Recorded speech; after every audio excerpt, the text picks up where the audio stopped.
오늘 이 시간은 하루의 성찰, 돌이 빵이 되는 밤이라는 제목으로 함께 말씀의 은혜를 나누겠습니다. 2차 세계 대전 당시에 계속되는 공습, 그 폭격 속에 많은 고아들이 속출되었습니다. 그나마 우리 좋은 아이들은 난민촌에 수용되어서 그래도 어른들의 돌봄과 그리고 필요한 음식들을 먹을 수 있게 된 것이죠. 그럼에도 불구하고 많은 아이들은 밤잠을 설쳤다고 합니다. 다음 날이 오는 것이 두렵고 다음 날 나는 과연 살 수 있을까 하는 공포가 엄습해서 많은 아이들은 대부분 잠을 이루지 못했다는 것이죠. 어떤 것으로도 아이들을 안심시키지 못하기에 많은 어른들은 이 난민촌의 아이들을 불쌍히 여기며 그들을 어떻게 안정된 마음으로 하룻밤을 보내고 아침을 맞이하게 할 수 있을까? 어떤 한 사람이 아이디어를 냈는데 아이들이 잘 때 머리맡에 빵을 하나씩 놓아두었다는 것입니다. 얘들아, 내일 아침에 일어나면 이 빵을 또 먹을 수가 있어. 오늘 하루도 너희들이 살 수 있었고 내일 하루도 많은 사람들의 도움 속에 너희들은 넉넉히 살아갈 거야. 그 빵을 아이들이 품고 하루를 마감하고 다음날 희망으로 눈을 뜰 수 있었다는 것입니다. 사랑하는 성도 여러분, 오늘 주일 아침은 어떻습니까? 월요일과 화요일 아침은 어떠한 마음으로 하루를 맞이하고 계십니까? 어떤 슬픔의 한 자락으로 하루를 시작하십니까? 아니면 설레임과 기대함으로 하루를 시작하십니까? 어린 시절에 새 공책을 사서 필기를 시작하면 선생님께서 새학기 때 늘 하시던 말씀이 있습니다. 얘들아, 그 공책 쓴 다음에 공책 쓸 때 연이어서 써야지 한 장 넘겨서 새 페이지에다 쓰지 말아라. 물자도 없는 나라인데 아껴 써야 된다. 그래서 새학기 때는 늘 새 쪽에다가 새 페이지에다가 쓰고 싶었는데 선생님 말씀 따라서 한번 쓰고 또 다음 시간 그 과목 시간 있으면은 다음 장에다 쓰지 않고 연이어서 기록을 했던 생각이 있습니다. 인생은 새 페이지란 결코 없죠. 우리가 죽어 다시 사는 그러한 상상의 인생 아닌 외인들, 인생에는 결코 새 페이지는 없습니다. 앞서 쓰였던 것에 연이어서 오늘 하루하루의 삶을 기록하고 있을 뿐입니다. 어젯밤에 슬픔과 기쁨이 놓여 있었다면 오늘 아침의 식탁에도 그 슬픔과 기쁨은 고스란히 놓여져 있습니다. 오늘 밤 기쁨과 슬픔은 내일 아침 우리의 식탁에 고스란히 또한 놓여져 있을 것입니다.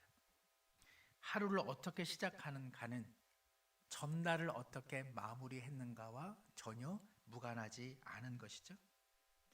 우리 모두 오늘 하루를 잘 살기 원한다면 오늘 하루로는 부족하다는 것을 우리 모두 깨닫습니다. 전날 내 삶의 베개 밑에 무엇이 있었을까? 오늘 하루를 살아갈 수 있는 따스한 빵을 안고 하루를 시작하는 인생과 차디찬 근심과 그리고 바위 같은 염려를 안고 하루를 시작하는 이들의 시작점은 다를 수밖에 없을 것입니다. 아이들은 내일 먹을 수 있는 빵을 품에 안고 하루의 밤을 보냈습니다. 그 아이들은 단잠을 자고 꿈을 꾸는 밤이 됐을 것이고 아침 일어났을 때 고소한 빵의 냄새로 인해 하루를 살아갈 희망을 얻었을 것입니다. 사랑하는 성도 여러분, 빵을 품고 잠자리에 드십니까? 아니면 차디찬 근심의 돌멩이를 붙잡고 잠에 드십니까? 저는 오늘 우리 성도님들과 오늘 하루를 한날을 잘 살기 위해서는 우리의 밤이 중요하고 전날의 마무리가 중요하기 때문에 하루의 성찰의 시간 그리고 하루를 마무리할 때 우리는 어떠한 마음으로 하루를 마감하는 것이 영적 유익이 되는가 말씀을 드리고 또 제가 제안하는 오늘의 내용이 여러분의 삶에 실제로 적용되는 그러한 은혜가 있기를 소망합니다. 시작은 이렇습니다. 하루를 마무리하실 때에 고요한 저녁도 좋고 혹은 잠자리도 좋습니다. 두 가지 질문을 꼭 던져보십시오. 오늘 하루 중 어느 순간이 내가 가장 감사했는가? 두 번째, 오늘 하루 내가 가장 감사가 적었던 때는 언제인가? 이 두 가지를 기억하시기를 바랍니다. 다른 말로 드리면 내가 오늘 하루를 마감하고 정리하면서 어느 순간 나는 가장 감사하고 내 삶에 활기를 느꼈는가? 역으로 어느 순간 나는 가장 불평과 불만 그리고 내 인생이 가장 메마른 시간들을 보냈는가 스스로 자문해 보는 것입니다. 저는 지난 월요일에 어머니를 모시고 중부시장 앞에 오장동 함흥냉면집을 다녀왔습니다. 어머니께서 황해도 분이셔가지고 냉면을 참 좋아하시고 저도 어렸을 때부터 냉면을 즐겨 먹어가지고 냉면을 참 좋아합니다. 냉면은 오장동입니다. 그러나 값이 비쌉니다. 모두가 그렇듯 15,000원입니다. 15,000원. 그러니까는 10,000원짜리 달랑 가지고 가서는 드실 수가 없다는 이야기를 우선 알려드립니다. 어머니와 함께 회냉면을 먹은 후에 중부시장 잠시 들렀습니다. 건어물도 있는데요. 그 맨 끝자락에요 수수 흑미 호떡집이 있습니다. 참 맛있습니다. 그래서 중부시장을 가시면은 꼭 맨 끄트머리에 있는 수수 흑미 호떡을 꼭 드시기를 바랍니다. 어머님과 함께 그렇게 시간을 보내니 참 좋더라고요. 제가 뭐 놀리려고 말씀드린 건 아니고 우리 성도님들께서도 최소 2명 이상 제게 미리 말씀을 해주시면은 제가 오장동 함흥냉면집을 제가 모시고 가겠습니다. 제가 중부시장까지 쭉 들러가지고 그 호떡도 먹여드리겠습니다. 명란젓이 10,000원인데 그거 하나 저 사주시면 될 것 같습니다. 맛있습니다. 그 10,000원짜리도. 그런데 돌아오면서 역으로 어머니가 갖고 계시는 좀 마음의 어려운 이야기들을 제가 들을 수 있었습니다. 마땅히 도와드리지 못하는 것, 그리고 마땅히 챙겨드리지 못하는 것, 그로 인해서 마음의 불편함도 함께 있었습니다. 그날 집에 돌아와 하루를 마감하면서 떠올렸습니다. 오늘 하루 무엇이 가장 감사했을까? 어머니와 함께 잠시 시간을 가진 것 참 좋은 일이었다, 기뻤다. 하나님께 감사의 기도를 올려드렸습니다. 동시에 오늘 한 날 가장 메마름은 무엇이었을까? 어머니가 겪으시는 마음의 불편함, 그 이야기를 들었을 때 좀 화도 나기도 하고, 그런 거 어머니도 좀 그냥 넘어가시지, 뭐 그렇게 예민하셔? 라는 마음과 함께 그런 마음을 미처 돌아보지 못하는 제 자신에 대한 죄책감도 함께 있었습니다. 그리고 조용히 하나님께 제 마음과 또 어머니의 마음을 놓고 기도할 수 있었습니다. 앞서 말씀드린 것처럼 하루를 마무리할 때 무엇이 가장 감사했고 무엇이 가장 적게 감사할 일인가 돌아보는 시간들, 이런 것들이 참 의미가 있다는 생각을 거듭하게 됩니다. 같은 질문인데요, 같은 의미인데 조금 다르게 할 수 있죠. 오늘 얼마나 나는 내 자신을 다른 이들에게 나누어 주었는가? 얼마나 나는 오늘 사랑의 마음으로 사람들을 대하였는가? 질문할 수 있고, 역으로 나는 오늘 얼만큼 가장 꽁꽁 마음의 문을 닫았는가? 얼마나 내 위주로 생각했는가?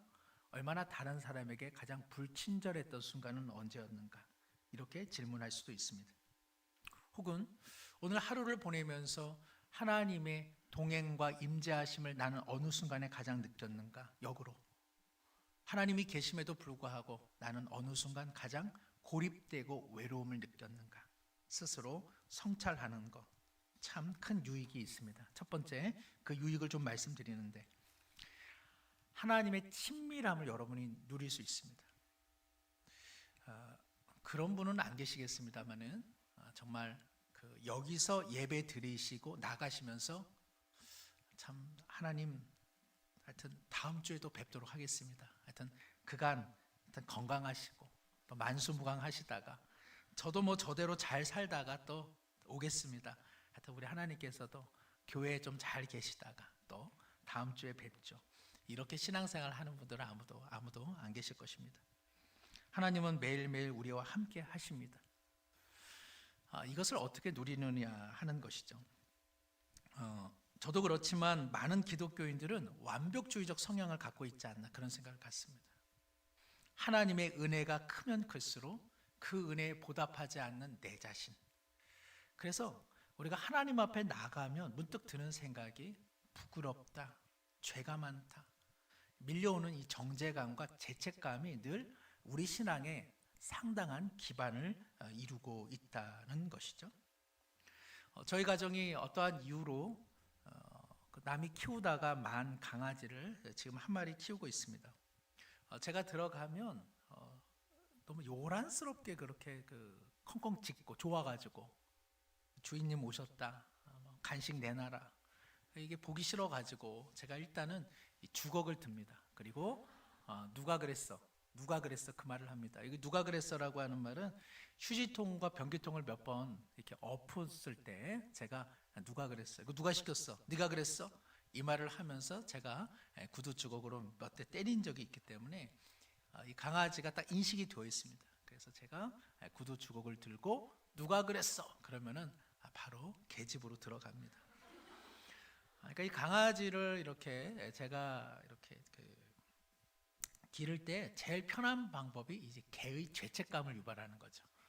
그냥 뭐 뜬금없이 구두 주걱 들고 누가 그랬어 하면은 벌벌 기는 그 맛을 보는 맛이 있습니다. 그래서 강아지를 키우는구나 그런 생각을 하는데, 우리가 하나님 앞에서 이렇게 죄책감들이 많습니다. 그러나 실제 우리가 오늘 한 날 무엇이 가장 감사한가? 어느 순간 가장 하나님께서 나와 함께 하셨으며 하나님께서 나와 동행하신 순간은 어느 순간이었을까? 모두가 다 그 시간이지만 내게 더 가까이 느껴지는 시간을 한번 반추해 보십시오. 그러면 오늘 하루 하나님께서 꽉 찬 은혜로 나와 함께 하셨구나, 그때 함께 하셨구나, 그 순간 나를 도우셨구나, 내게 용기를 주셨구나, 내가 사람 때문에 일 때문에 지치지 않고 마음 넘어지지 않도록 나를 붙잡아 주셨구나.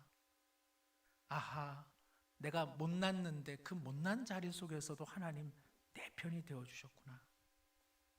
우리는 밤에 이러한 감사의 기도를 통해서 막연한 죄책감이 아니라 오히려 하나님의 풍성하신 친밀함, 그리고 동행하심, 그리고 나와 함께 하심을 우리는 충만히 경험하게 될 것입니다.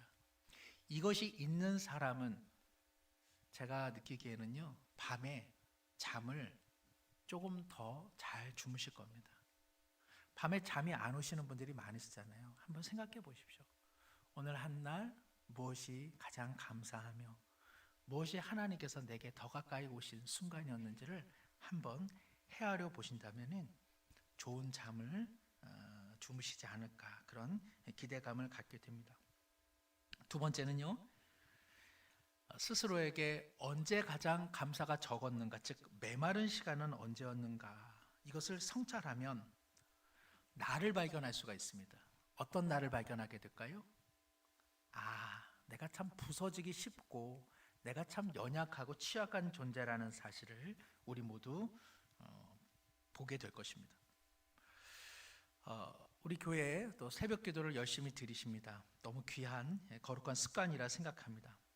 그러나 새벽 기도 못지않게 밤에 이러한 성찰과 질문을 하는 기도는요, 큰 유익이 있습니다. 새벽 기도는 자칫 막연할 수 있습니다.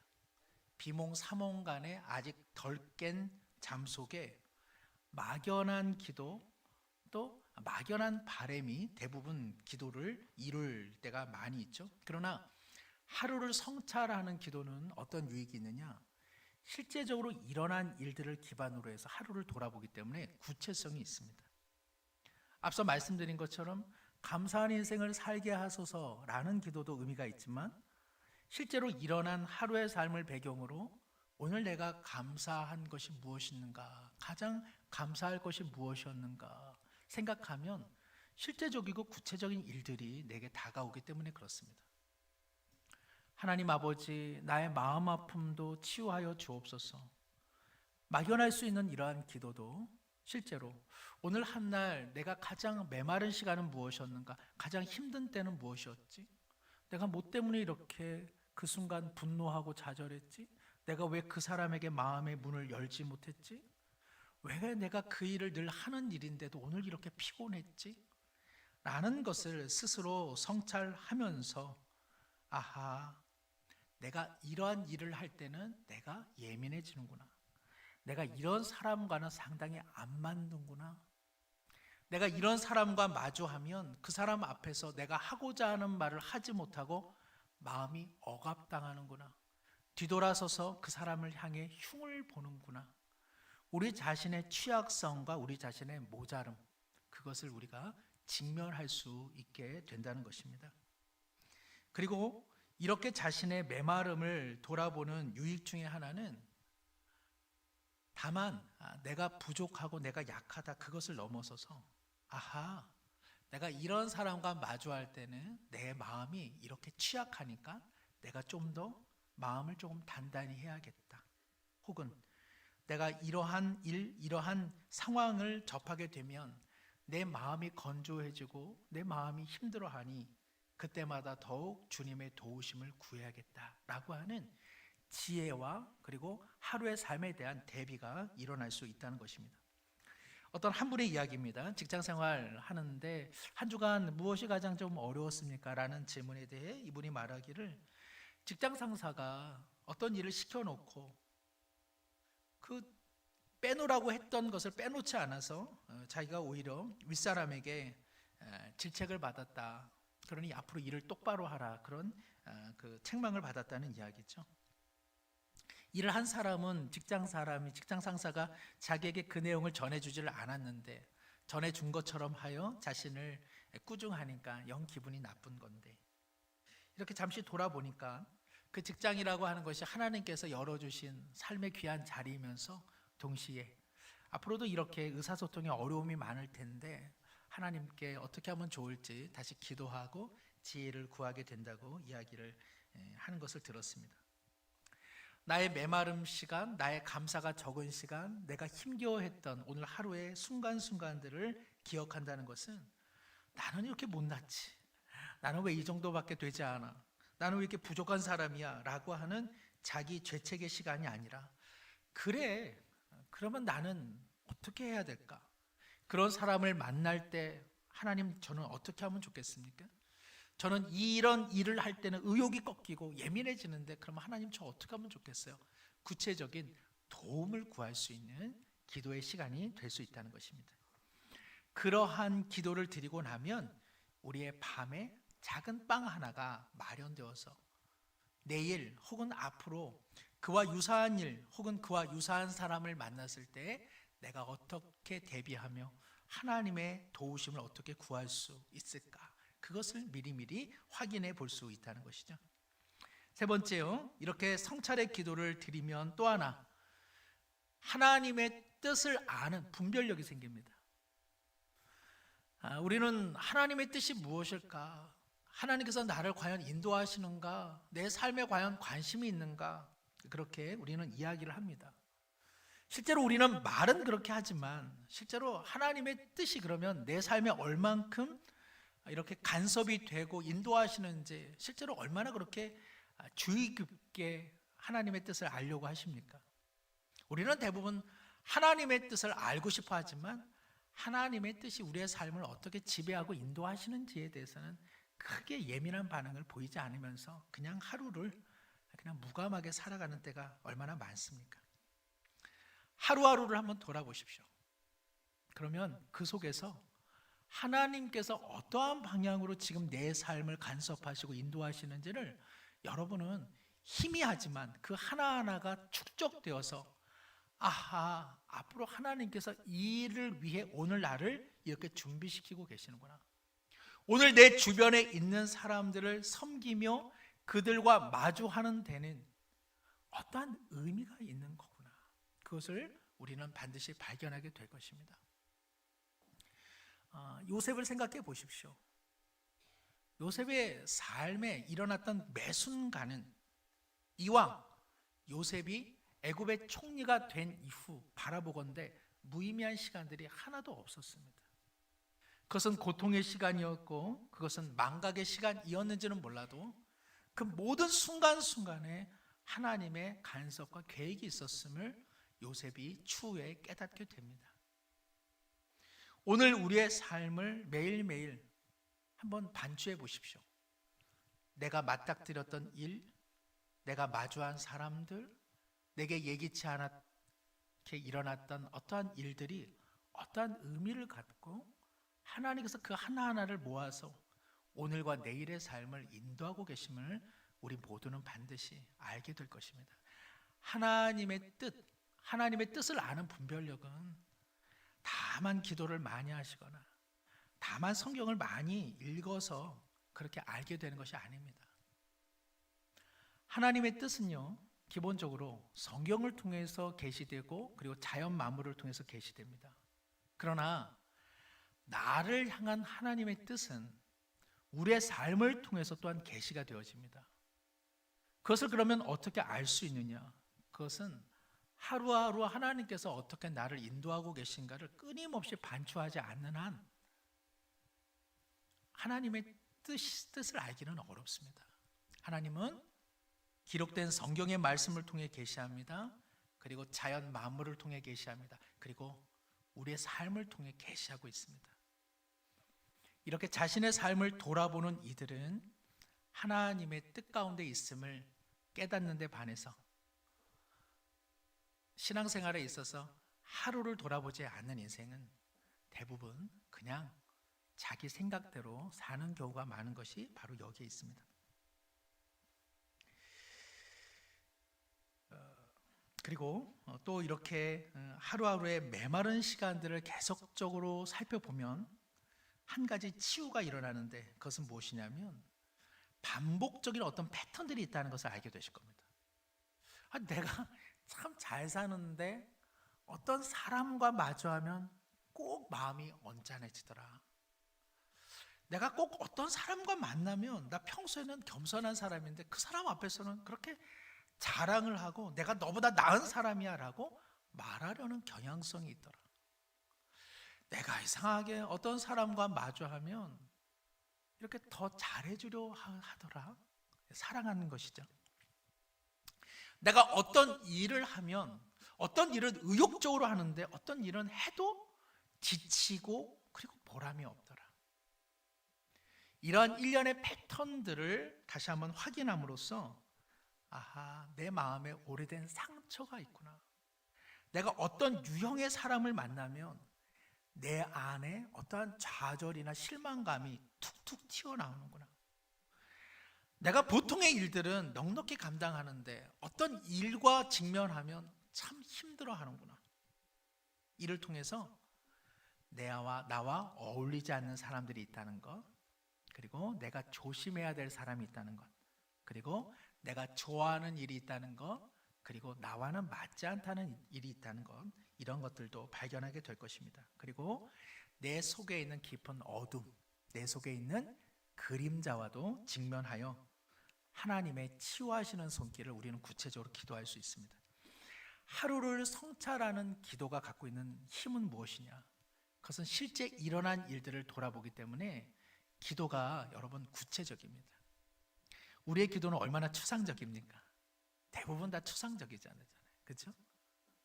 중국 공산당 망하여 정말 다 중국이 다 세계화적이면 선교되고 우리 김정은 다 망해서 북한이 다시 하나님께로 돌아오기 원합니다. 세계 빈민들 하나님께서 먹여주시기 원합니다. 우리의 기도는 대부분 이렇게 뭐랄까 뜬구름 잡는 기도를 많이 하게 되는 까닭은 무엇이냐? 그것은 우리의 삶이 기도 속에 잘 녹여지지 않기 때문에 그렇습니다. 하루 무엇이 가장 감사했습니까? 무엇이 가장 감사가 적었습니까?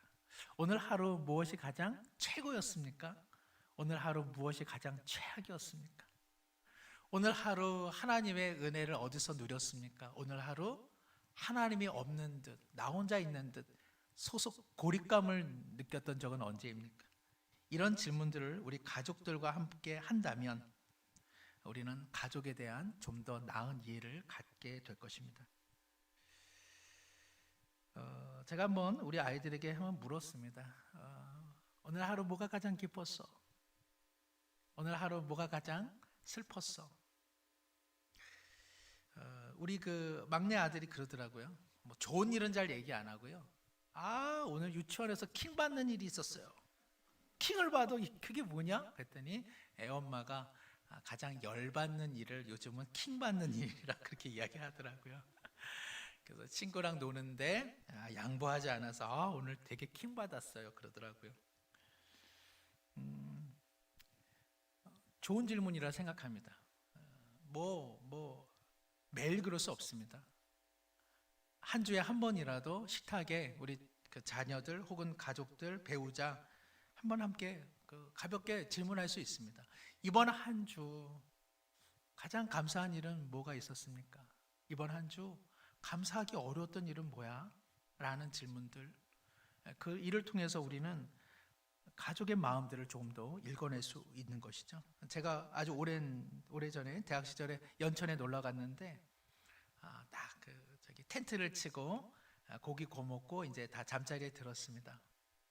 아침에 일어났는데 계곡이 얼마나 공기가 좋고 바람이 좋고 그냥 맑은 하늘이 너무 좋아가지고 속으로 정말 비가 온 듯 너무 좋다, 날씨가 상쾌하다 그랬는데, 그래서 이제 우리 친구들을 깨웠는데 친구들이 너는 좋냐? 어젯밤에 그 비가 오는데 넌 참 잘 자더라. 우린 배수로 파느라고 진짜 고생했는데 너 진짜 너는 좋아? 그 얘기를 하더라고요.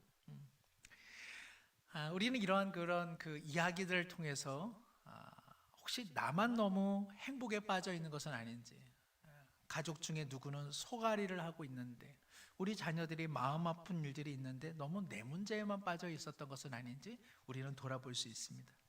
혹은 나는 너무나 슬픈데 또 우리 가족 중에 즐거운 일이 있으므로 함께 경축하지 못했고 그 즐거움을 함께 누리지 못했던, 지나친 나의 연민에 빠져 있었던 것은 아닌지도 돌아볼 수 있게 되는 것이죠. 무엇이 가장 감사하니, 무엇이 가장 힘드니라고 하는 두 가지의 짤막한 질문을 통해서 우리는 서로를 알아가고 그리고 가족을 놓고 구체적으로 기도할 수 있는 기도의 제목도 얻게 될 수 있습니다. 만일 삶의 마지막 순간들을 보내고 계시는 우리 부모님들이 계시다면 우리 자녀분들은 함께 한번 질문해 볼 수 있습니다. 아버지, 어머니, 인생을 살아오시면서 가장 감사하고 가장 행복한 일들이 있다면 무엇이 가장 기억되세요?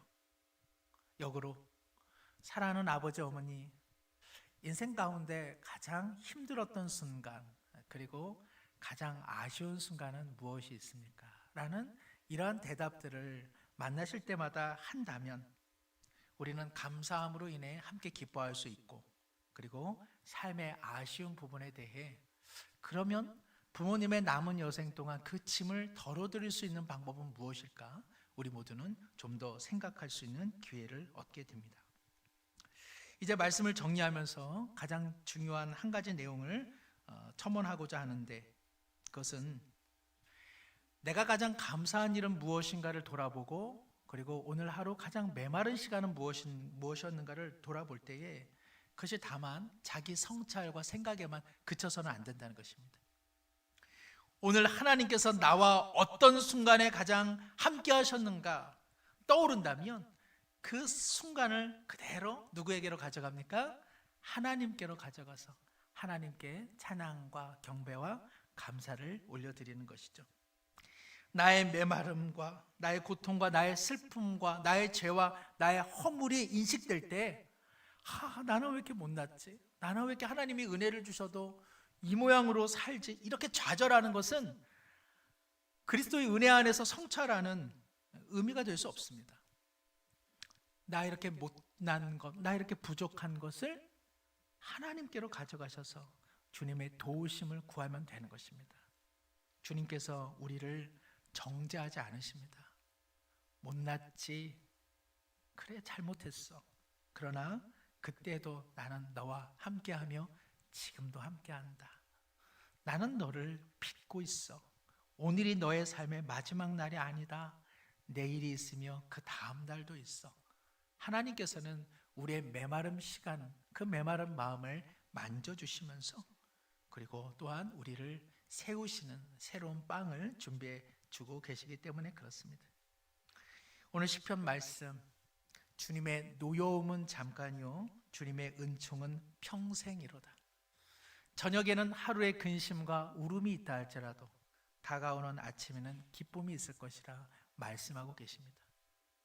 이것은 요술처럼 저녁이 근심은 저녁과 함께 사라지고 아침은 늘 신선하며 기쁨이 온다 그런 내용이 아니죠. 시편의 저자는 그 밤에 하루를 돌아보아 하나님 앞에 감사를 올려드리고 자신의 부족한 부분에 대해 하나님의 도우심을 구한 것입니다. 그러니 그의 하루의 밤에는 빵이 마련되어 그 빵이 내일을 살 수 있는 힘이 되고 그리고 능력이 된 것 아니겠습니까? 사랑하는 성도 여러분, 매일이 아니어도 좋습니다. 하루라도 한번 실천해 보십시오. 잠자리에서 핸드폰만 보지 마시고 오늘 하루 어느 순간이 가장 감사한 순간이지? 그리고 오늘 하루 감사가 가장 할 수 없었던 순간은 뭐였지?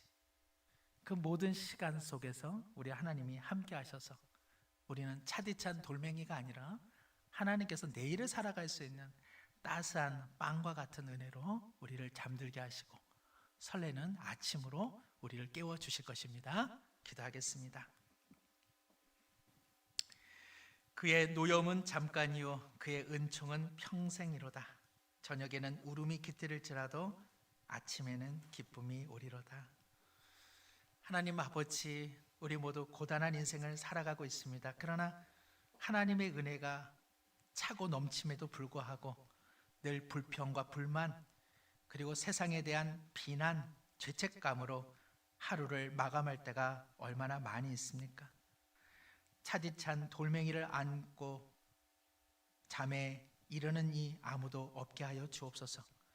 오늘 한날 주께서 베푸신 감사의 기억을 떠올리는 밤이 되게 하여 주옵시고 우리의 삶의 메마름을 주 앞에 고백함으로 주님의 도우심이 따스한 빵처럼 임하는 것을 경험하는 복된 밤의 시간 되게 하여 주옵소서.